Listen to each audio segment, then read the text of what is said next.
Hi, welcome to another Checiegirl Creations video. So today I'm sharing the process of me creating a digital illustration for the Clip Studio Paint contest. The theme was flowers and I needed a video to make, so I thought I would do that and film it.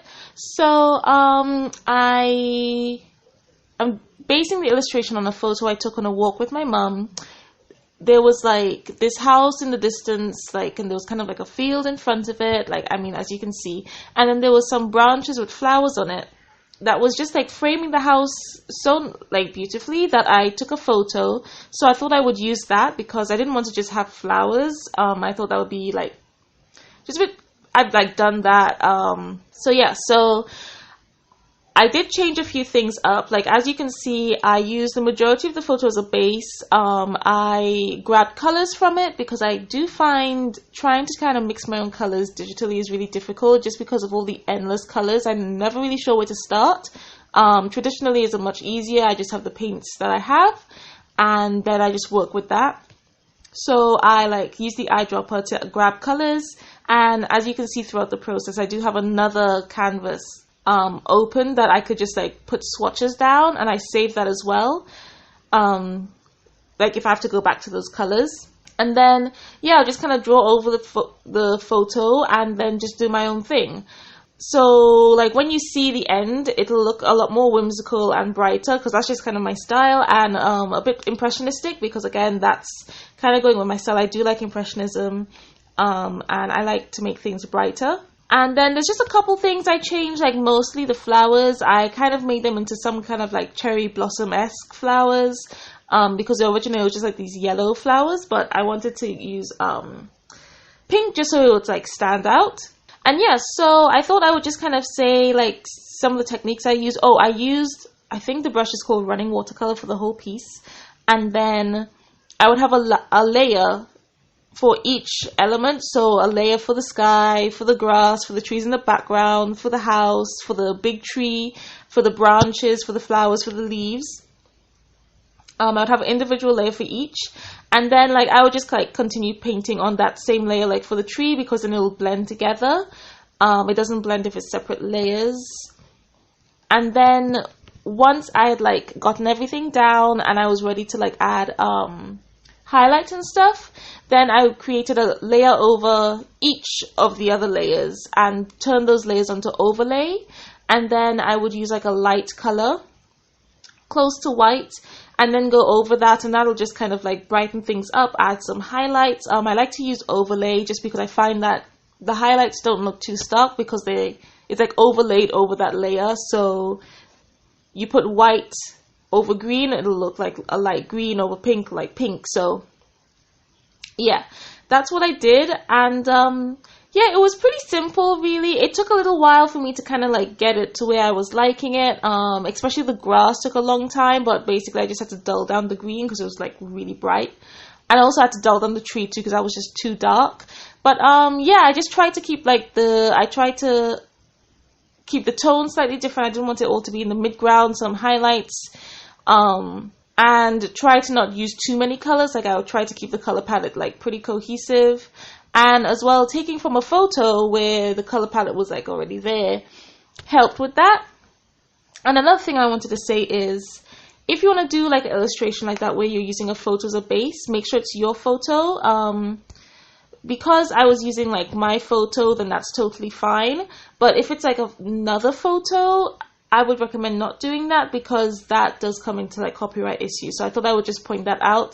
It was okay for me to use my photo as a base because it was my photo. I took it and everything. When it comes to other people's photos, it's best not to just recreate it to pretty much the same thing. Even if it does look slightly different, I think that'll kind of get in the way, copyright and stuff. But of course, look into that. And you can always ask permission and stuff. But I would recommend taking your own reference photos. So when I am on my walks, I do try to take as many photos as I can of different things that catch my eye, because it's just nice to have all these reference photos at hand. So one of the other things I did was I did make a time lapse of this. Like within the Clip Studio Paint program, you can make it like record a time lapse, and then I save that, and at the end you'll basically see me just going through some of the submission rules, just making sure I'm saving it at like the right resolution, the time lapse at the right length, and then after that I just entered it through like Facebook, Instagram, Twitter.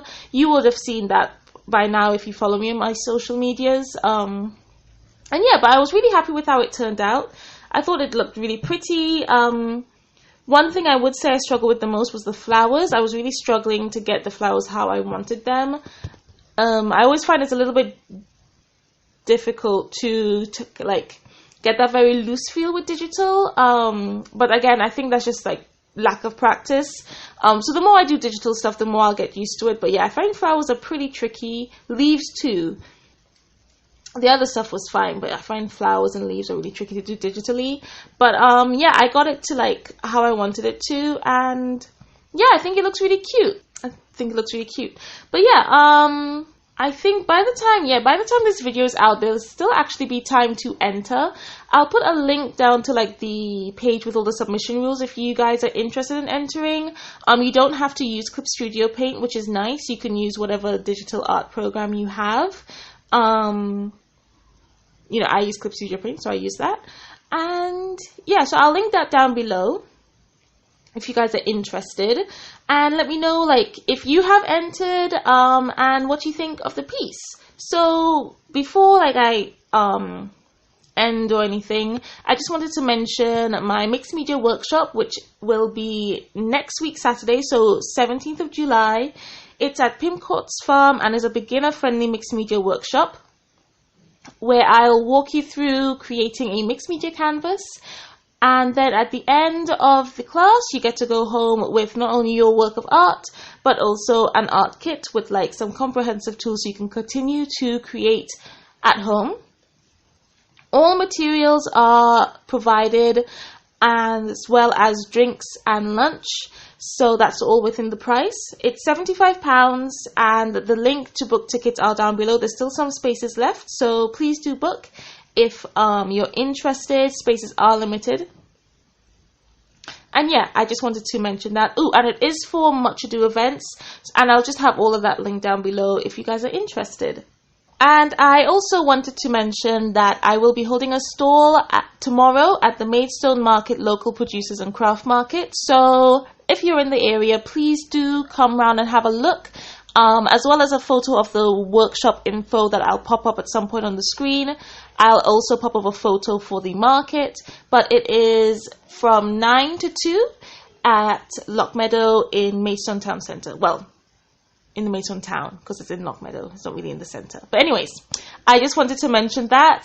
There'll be a lot more stall holders than there were before, so that'll be really cool to like, there'll be new people and everything. I'll be there with my artwork, terrariums, crochet accessories, stationery, etc. So please do come round and take a look at my stall and all the other creators.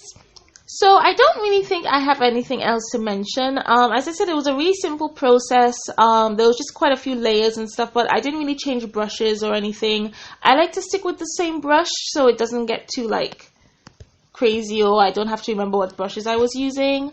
And yeah, so I think what I might do actually is keep an eye out for these like other contests, because I think they do it monthly or like every other month or something, because I have seen them up, but I never really like paid attention. But it was really fun to do, and it was nice practice to do it digitally as well. So I think I will keep an eye out for the further like Clip Studio Paint contests. This is the 28th contest. It's the 28th contest. And yes, so I really liked it. I really enjoyed it. I think the house is super cute, and yeah, I think I might turn this into a print, because I will be working on getting like stickers and prints ready this month for my patrons and like my shop. So I think this would be really cute as a print, or like a magnet or something would be really cute. But anyways, I'm really glad with it. Let me know what you think in the comments below. Let me know if you joined the contest. And you can also put your social media name so I can check it out, because it'd be really cool to see. It's really nice to see everybody else's entries. So I hope you guys enjoyed. Please do give me a thumbs up if you did. Subscribe if you haven't already. Click that notification bell. I upload every Friday. And I will talk to you guys next week. So thanks again for watching. Bye.